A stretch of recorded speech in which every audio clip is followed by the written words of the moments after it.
Hi everyone and welcome to Nicko's Classics, where I recreate some of my most popular and older dishes. Today I'm going to be redoing the famous onion ring, so let's get started.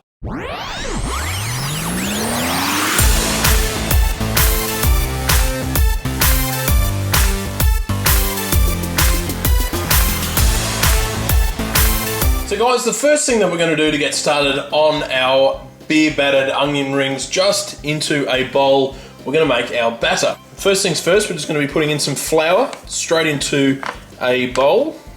And I'm just going to season the flour with some salt and also some pepper as well.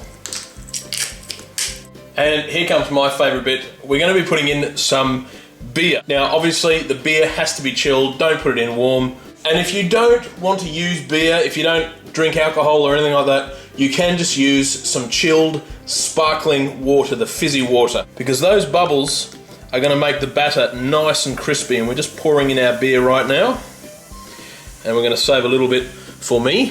Very important, you always leave a little bit for the cook, and we're just going to give this a good mix around.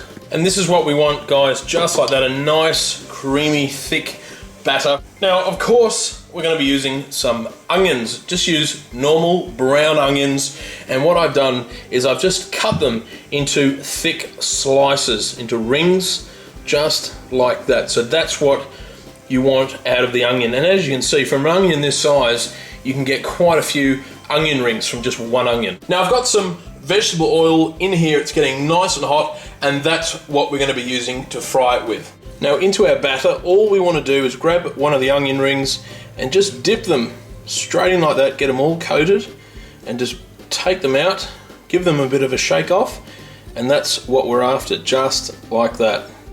And we're just going to pop them straight in. And if you're wondering what those little black things are on the bottom, they're just from the deep fried cauliflower that we made the other day, and I'm just using the same oil.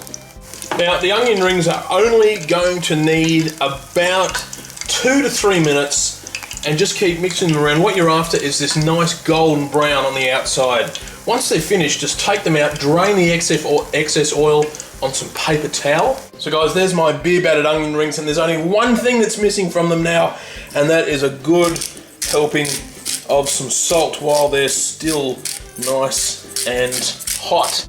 Now, for me, I don't dip them in any sauces. I just eat them as is because I think they are fantastic on their own with a nice glass of cold beer. But forget about the beer for a second. We're going to get stuck in to one of these bad boys. Let's go. Oh. Damn. All the ingredients are below, so check it out. You guys take care, and I'll see you tomorrow for another budget meals recipe. So until then, take care.